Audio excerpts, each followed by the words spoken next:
Kotak hitam atau black box pesawat ATR 42500 bisa mengungkap penyebab jatuhnya pesawat dan sebagai bahan evaluasi agar peristiwa serupa tidak terulang. Kita ulas bersama dengan pengamat penerbangan yang juga mantan investigator KNKT, ada Ruth Hana, dan juga ada asisten perencanaan Kodam 14 Hasanuddin Kolonel Infanteri Abi Kusnianto. Selamat pagi Bapak-bapak dan juga Ibu Ruth. Dengan Adisti di studio. Selamat pagi Mbak, kami di sini di Desa Tombobulu, posko penanganan pencarian dan evakuasi korban pesawat. Oke, saya bertanya dulu untuk Kolonel Abi. Kolonel Abi, ini kan kalau kita lihat ya, black box sudah ditemukan. Bagaimana kemudian cerita akhirnya black box ini bisa ditemukan, dalam kondisi seperti apa, dan apakah kondisinya ini masih dalam keadaan bagus atau seperti apa? Bisa dijelaskan kepada kami semua.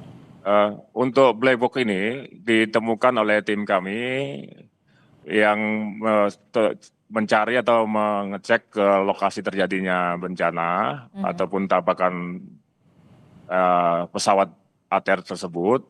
Kemudian ditemukan di perengan Gunung Bulu Saraung, kurang lebih jarak 150 meter dari puncak. Kemudian tim kami pada saat melihat, kemudian mendekati ekor pesawat tersebut, mengecek kondisi ekor pesawat dan mencari yang dikatakan black box, dan tim kami juga sudah diedukasi sama KNKT, di mana posisi letaknya black box tersebut dan bagaimana bentuknya dan apa warnanya. Berdasarkan dari informasi dari KNKT, tim kami melihat benda yang sesuai arah yang disampaikan oleh KNKT, dan tim kami langsung laporan kepada kami bahwa terdapat benda yang dimaksudkan oleh KNKT yang diduga black box. Kemudian tim kami membongkar black box tersebut dari ekor pesawat. Kami informasikan bahwa black box itu masih lengket atau berada di posisinya di ekor pesawat dengan kondisi yang masih bagus. Tidak ada kerusakan, tidak ada hal-hal yang memberatkan atau yang merusak casingnya. Bisa dikatakan masih sangat utuh. Setelah dibuka, kemudian dikeluarkan atau dilepaskan dari posisinya, ada 2 buah, itu satu VCR atau black box, yang satunya VCR atau bisa dikata VCR, kami tidak tahu persis apa namanya, CVR tapi dan FDR. FCR sama VCR. Dalam kondisi utuh atau kondisi posisi di tempatnya. Oke, berarti black box itu ditemukan memang masih menempel pada saat di ekor pesawat, kemudian masih dalam keadaan bagus begitu ya, dan ditemukan tidak jauh dari berjarak 150 meter dari puncak gunung begitu ya, Bapak? Betul sekali. Oke, saya ingin ke Ibu Ruth. Ibu Ruth, bisa mendengar suara Adisti, Ibu? Bisa, Mbak. Iya, Ibu, tadi setelah mendengar penjelasan dari pihak TNI begitu ya, bahwa memang black box sudah ditemukan dalam kondisi yang cukup baik begitu. Nah, langkah selanjutnya seperti apa? Karena kan kita tahu di black box itu ada 2 komponen ya, yang kemudian merekam data penerbangan, flight data recorder, FDR, dan juga CVR begitu ya. Nah, ini apa penjelasan yang bisa dikatakan oleh Ibu Ruth, termasuk juga soal investigasi penyebab kecelakaan pesawat ini, Bu Ruth? Ya, memang ini 2 box ini yang mencatat dan merekam perjalanan atau penerbangan dari si pesawat beserta rekaman suara apa yang dilakukan oleh cockpit crew sangat penting untuk KNKT karena akan disinkronkan dengan data yang ada di lapangan. Apakah betul ketika memasuki wilayah yang terrain tadi, yang ada obstacle, ada halangan, mesin-mesin di dalam pesawat itu berfungsi, misalnya memberitahukan pull up atau terrain, bisa saja memberikan warning seperti itu, sehingga si pilot bisa segera melakukan tindakan yang sesuai dengan warning tadi.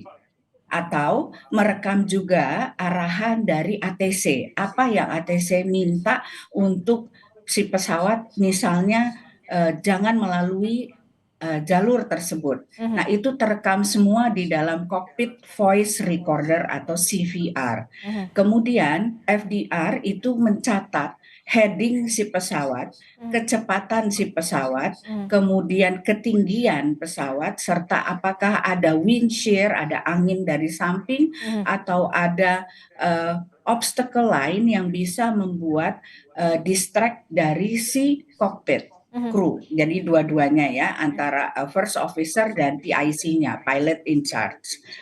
Itu kira-kira yang pentingnya mengapa kita perlu memeriksa dan menemukan black box ini oleh pihak KNKT. Oke, ini penting menjadi salah satu kunci begitu ya untuk bisa membuka apa sebenarnya penyebab dari jatuhnya pesawat ATR 42500 ketika memang black box sudah ditemukan karena memang ada komponen FDR dan juga CVR begitu. Nah, kalau kita sebagai orang awam begitu ya, Ibu Ruth, tentu kita akan bertanya kapan ini akan dibuka? Apakah punya kewenangan Indonesia untuk membuka dan langsung melakukan investigasi?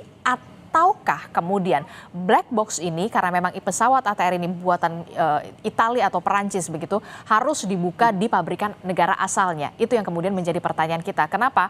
Karena kalau di Indonesia tentu kita menginginkan ada kecepatan di sana, kecepatan investigasi dan pengungkapan apa sebenarnya yang menjadi penyebab kecelakaan, Ibu Ruth. Baik. Ya, kalau berdasarkan Aneks 13 memang pihak-pihak yang bisa terlibat untuk memeriksa data dalam black box ini termasuk pabrikan. Jadi dalam hal ini bisa Prancis dan Italia. Kalau dia menggunakan mesin Pratt and Whitney bisa mengundang Amerika juga untuk ikut di dalam tim investigasi, termasuk Indonesia sebagai locus delicti-nya, jadi tempat kejadiannya. Nah, dalam hal ini Indonesia saya kurang tahu ya saat ini karena saya sudah tidak menjadi anggota investigator. Apakah KNKT memiliki peralatan untuk memeriksa black box dengan jenis yang ada saat ini yang dimiliki oleh ATR 42500 ini? Kalau tidak, memang harus melibatkan pihak pabrikan untuk membuka dan memberikan rekaman yang tersimpan di dalam FDR maupun CVR. Demikian, Mbak. Oke, jadi ini juga masih menjadi pertanyaan begitu ya. Tapi Ya. dari sepengalaman Anda begitu menjadi investigator KNKT, untuk case-case semacam ini, apakah memang harus dibuka dengan kewenangan pabrikan atau kemudian ketika lokusnya atau lokasinya di Indonesia, pihak Indonesia, negara Indonesia ini bisa membukanya? Semua bisa, Mbak. Tetapi apakah masalahnya adalah apakah kita punya alatnya untuk membuka dan membaca rekaman tersebut? Karena rekaman di dalam CVR dan FDR ini memerlukan alat-alat yang khusus, jadi semacam laboratorium forensik lah begitu. Oke, ini yang perlu harus digali lagi begitu. Apakah Indonesia Ya. bisa atau punya alat untuk membuka black box untuk pesawat jenis ATR ini ya, Ibu Ya. Ruth ya. Oke, saya ingin ke Kolonel Abi. Kolonel Abi, bagaimana dengan setelah kemarin proses penemuan black box sudah ditemukan begitu. Bagaimana langkah selanjutnya untuk proses pencarian terhadap para korban yang sampai saat ini belum ditemukan? Setidaknya masih ada 7 korban lain yang masih belum ditemukan. Bagaimana fokus dari proses pencarian? Kami sampaikan kemarin memang ada berita yang sedikit simpang siur bahwa korban yang ditemukan itu sudah 3. Padahal korban yang baru ditemukan itu baru 2. Yang ketiganya itu belum bisa dikatakan korban karena kita hanya menemukan potongan tubuh berupa tulang lengan. Oke.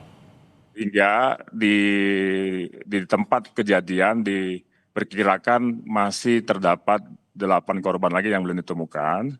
Sehingga pada hari ini kami mengoptimalkan lagi dan terus mencari, berusaha semaksimal mungkin dengan semua stakeholder, baik itu TNI, dari unsur darat, laut maupun udara, kemudian dari Basarnas, dari para relawan-relawan, kemudian juga dari tim rescue dari perusahaan-perusahaan terdekat yang memiliki kemampuan dan peralatan yang lengkap. Dan juga pada hari ini relawan-relawan itu semakin banyak untuk membantu evakuasi. Bahkan kami dapat informasi Agam Renjani sudah bergabung di tim evakuasi. Dan kami TNI mengkhususkan untuk mencari dengan menyebar lebih lebar lagi dengan tim-tim kecil sehingga efektivitas pergerakan kami lebih cepat dan juga bergabung atau memanfaatkan pengetahuan masyarakat lokal untuk menjadi penunjuk jalan. Sehingga target kami, pasukan-pasukan yang sudah di dalam, apabila menemukan korban, langsung diberi tanda dan dikomunikasikan dengan tim rescue untuk menjemput dan dievakuasi. Sehingga tim yang di bawah khusus untuk pencarian bisa lebih leluasa lagi melanjutkan pencarian. Sehingga kita langsung bagi tugas, kita khusus untuk mencari, tim Basarnas maupun tim relawan itu selain untuk mencari, kita tugaskan untuk mengevakuasi karena mereka memiliki perlengkapan mountaineering, tali temali yang sangat lengkap dan memiliki kemampuan untuk evakuasi menggunakan tali temali. Karena medannya dari awal sudah kita sampaikan sangat terjal, sangat ekstrim dan juga tertutup serta banyak kabut yang menutupi pemandangan. Demikian. Oke, itu tadi sempat dikatakan memang cuaca menjadi tantangan tersendiri dalam operasi pencarian terhadap korban yang sampai saat ini masih belum ditemukan. Ada beberapa, itu artinya masih ada 8 begitu. Karena memang informasi yang terbaru yang saya dapatkan dari Anda adalah yang kemarin ditemukan adalah bagian tubuh begitu ya. Kita berharap proses pencarian terus dilakukan dan membuahkan hasil. Saya juga akan bertanya kepada asisten operasi Kodam 14 Hasanuddin, Kolonel Infanteri Dodi Priyo Hadi. Selamat pagi Pak Kolonel Dodi. Selamat pagi Mbak. Iya Pak Kolonel, ini kalau kita lihat ya proses pencarian masih terus dilakukan. Tadi juga sudah disebutkan ada perluasan untuk metode pencarian untuk bisa menjangkau lebih luas soal proses pencarian. Seperti apa bisa dijelaskan secara rinci metode pencarian yang diperluas, termasuk juga tim yang kemudian dibagi lebih kecil tapi kemudian diperluas, termasuk juga adanya pelibatan relawan-relawan begitu ya, pencinta alam, termasuk juga tadi ada disebutkan Agam Rinjani juga diikut sertakan, seperti apa? Baik, terima kasih Mbak. Jadi kami perlu sampaikan bahwa perluasan yang kami maksud di sini adalah setiap hari tim yang sudah kembali itu memberi informasi apa yang mereka dapatkan di dalam, kemudian kita olah di peta. Di situ kita bisa melihat sebaran, baik apa yang ditemukan berupa serpihan pecahan dari badan pesawat ataupun yang bagian-bagian tubuh yang 3 yang sudah kita temukan. Dari situ kita bisa menganalisa sampai sejauh mana sebaran pecahan atau bodi pesawat yang terhambur. Kurang lebih sampai dengan dari puncak ke bawah itu kurang lebih sampai dengan 500 meter ke bawah, itu paling ujung yang ditemukan. Kemudian masuk hari ke-6 ini, laporan tim yang keluar dari gunung itu melaporkan aroma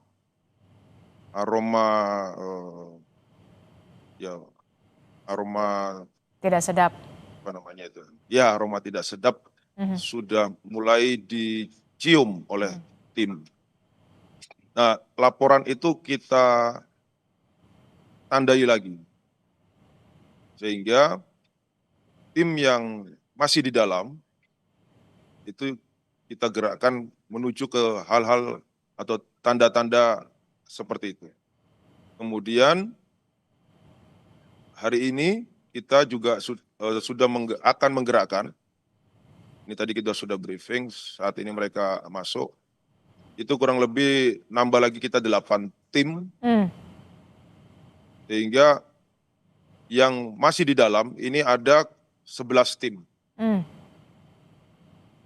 Jadi perluasan ini, kemudian penambahan personil ini untuk mengisi ruang-ruang yang harus disisir, Mbak. Karena kita meyakini dari pola yang tersebar ini, dengan vegetasi yang sangat padat, mungkin jarak 5 meter saja ada sesuatu hal yang penting, tadi pecah potongan tubuh atau apa, itu mungkin kita tidak terlihat. Maka dari itu kita perlu personil yang nambah lagi atau ditambah. Kemudian di dalam kami sudah sampaikan juga tekniknya, begitu ada titik-titik yang dicurigai, mereka menggunakan teknik, kalau kita bahasanya itu ulat kilan, Mbak. Jadi membentuk seperti arah jarum jam, mengitari kurang lebih maju sampai dengan 25 meter, kemudian kembali. Semuanya, sehingga tidak ada titik yang terlepas dari penyisiran ini. Itu harapan kita.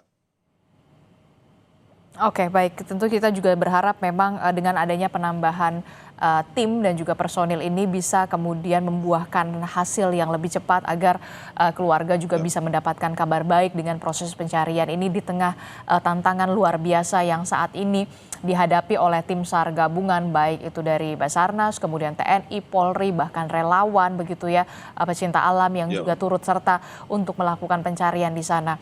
Saya ingin ke Ibu Ruth. Ibu Ruth, ini kan kalau kita lihat ya, ada informasi yang menyebutkan pesawat ini sempat keluar jalur begitu ya, keluar jalur dan sudah di-approach atau sudah dimintakan untuk dari ATC begitu ya, untuk kembali ke jalurnya. Karena memang itu bukan jalur yang memang seharusnya untuk bisa landing di Bandara Sultan Hasanuddin. Bagaimana Anda melihat ini dari kacamata Anda, pengalaman Anda sebagai investigator? Apakah ada potensi memang ada kerusakan alat, alert atau seperti apa yang kemudian terjadi pada saat pesawat ingin landing di Makassar? Baik, Mbak. Ini seharusnya yang menjawab adalah seorang pilot. Saya bukan pilot nih kebetulan ya, tapi berdasarkan diskusi yang sering kami lakukan dengan para pilot, biasanya kalau sampai keluar dari arah atau jalur yang sudah mereka tentukan sebelum terbang, itu ada kemungkinan alat yang rusak. Contohnya seperti Adam Air yang pernah terjadi ya, sampai keluar sedemikian jauh itu tidak diketahui oleh ATC. Nah, demikian juga kejadian ini, bisa saja alatnya tidak menangkap karena terus terang di daerah Maros dan sekitarnya atau Makassar itu radar gapnya terlalu banyak atau terlalu besar, sehingga kemungkinan untuk ditangkap oleh pesawat ya, arahan-arahan itu tidak terdengar. Bisa juga karena workload dari kokpit kru, misalnya mereka terlalu lelah atau ada kejadian mendadak yang sehingga tidak bisa atau tidak dapat dengan cepat merespon arahan dari ATC. Nah, ini semua nanti bisa terungkap dari rekaman yang ada di FDR dan CVR. Oke. Berarti ada kemungkinan juga, kita kan ini tanpa mendahului dari investigasi, hasil investigasi, ada kemungkinan ada kerusakan alat di sana, ada kemungkinan juga faktor cuaca, tapi kemudian soal keluar jalur banyak sekali kemungkinan. Tapi yang kemudian saya ingin tanyakan kembali sebagai seorang awam begitu ya, kecelakaan ini kan diklasifikasikan sebagai kondisi pesawat dalam kontrol tetapi menabrak sesuatu. Nah, bagaimana penjelasan soal ini, Ibu Ruth? Ya, Sebenarnya alat yang untuk mengingatkan pilot untuk supaya mereka tidak masuk ke area yang berbahaya itu ada yang namanya Terrain Alertness Warning System. Aha. Jadi itu alat yang akan memberitahukan CPIC-nya bahwa Anda memasuki daerah yang berbahaya. Ya, seperti tadi ya, ada arahan untuk pull up artinya untuk naik ketinggian. ya pada ketinggian tertentu. Kemudian ada juga teriakan dari alat itu yang menyatakan terrain artinya ada halangan terrain di situ, ada gunung atau bukit atau jalur yang sempit yang memungkinkan terjadi CFIT tadi, Controlled Flight into Terrain tadi. Nah, itu alat-alat itulah yang berteriak, tapi bukan dia hanya alat untuk mencegah terjadinya kecelakaan, tetapi bukan dia yang mengkontrol si pesawat untuk tidak masuk di situ. Tetap PIC atau pilot yang bekerja untuk mengendalikan si pesawat, apakah dia harus melakukan sesuatu atau tidak. Oke. Begitu, Mbak. Oke, ini yang kemudian masih harus menunggu hasil investigasi. Tapi kemudian saya ingin bertanya, saya jadi ingat pada saat kasus kecelakaan pesawat Sukhoi pada beberapa tahun yang lalu begitu, yang hampir sama begitu karena memang menabrak Gunung Salak di Bogor, Jawa Barat kala itu. Apakah ada kesamaan di sini atau seperti apa tanpa mendahului hasil investigasi? Iya. Itu beda lagi ya, pada waktu itu memang lagi sedang joy flight, kemudian sedang kemungkinan yang saya dengar adalah alat TOS-nya itu tadi, jadi untuk terrain warning system-nya itu sedang dimatikan sehingga tidak memberitahukan kepada CPIC bahwa dia akan menghadapi suatu kejadian. Nah, itu yang saya dengar ya, tapi kebenarannya saya kurang tahu pasti. Nah, apakah kasus ini juga sama? Itu juga kita tidak bisa mengatakan iya, karena juga belum ada data untuk menyatakan hal itu. Tapi arah ke sana, arah ke CFIT tadi itu cukup terang benderang. Oke, jadi ada mengarah ke CV tadi itu yang kemudian sampai saat ini masih harus terus menunggu hasil investigasi, termasuk juga soal black box tadi ya, investigasi soal black box. Nah, terakhir saya ingin ke Ibu Ruth, terakhir singkat saja. Biasanya dari sepengalaman Anda, berapa lama informasi dari black box ini bisa dianalisa, kemudian akhirnya bisa disampaikan kepada publik? Wah, ini kalau hasil dari FDR dan CVR tidak untuk dipublikasikan, Mbak. Memang rahasia, itu diatur di dalam ICAO Annex 13, memang hanya untuk para investigator dan yang in charge di dalam tim investigasi kasus ini. Jadi bukan untuk publikasi. Namun dalam mendownload atau mengunduh data rekaman secara raw data itu bisa 3 sampai 10 hari untuk FDR saja. Jadi belum dibaca ya, hanya read out, maksudnya hanya mengunduh apa yang terekam. Tapi untuk dibaca memerlukan waktu lagi. Nah, demikian juga dengan CVR, ini akan lebih lama lagi untuk membacanya karena harus ditranskrip setiap bunyi, setiap perkataan, dan dicocokkan juga dengan waktu, kemudian koordinat dan sebagainya, dan ada tim human factors di situ untuk juga ikut mengkaji apakah betul yang dilakukan dan tepat dengan warning-warning seperti ini ya, ada seruan-seruan untuk naik atau untuk berubah arah, dan ada peringatan-peringatan itu, apakah pilot dan alat itu sinkron melakukan tindakan pencegahan. Nah, ini bisa memakan waktu 7 sampai 20 hari untuk mentranskrip saja ya, belum untuk analisis. Demikian. Oke, jadi memang ada fasenya, ada mekanismenya, mulai dari diunduh, kemudian ditranskrip, kemudian dibaca begitu ya. untuk bisa diinvestigasi selanjutnya apa penyebab dari kecelakaan pesawat ATR 42500 ini. Terakhir saya ingin ke Kolonel Abi dan juga Kolonel Dodi begitu ya. Soal proses pencarian, apa yang bisa ingin disampaikan? 3 poin krusial untuk Kolonel Abi, silakan. Untuk proses pencarian kami berkomitmen bersama tim untuk terus mencari, kemudian terus berusaha semaksimal mungkin memperbesar personil untuk penyebaran. Dan tentu mohon doa dari seluruh masyarakat Indonesia supaya kami bisa mendapat hasil yang maksimal, bisa menemukan seluruh korban yang ada di daerah tersebut. Silahkan untuk Kolonel Dodi. Kurang lebih sama, Mbak. Jadi kita memaksimalkan waktu pencarian yang sudah masuk hari ke-6, di mana semakin lama waktu tentunya semakin sulit dalam mencari, terutama potongan tubuh.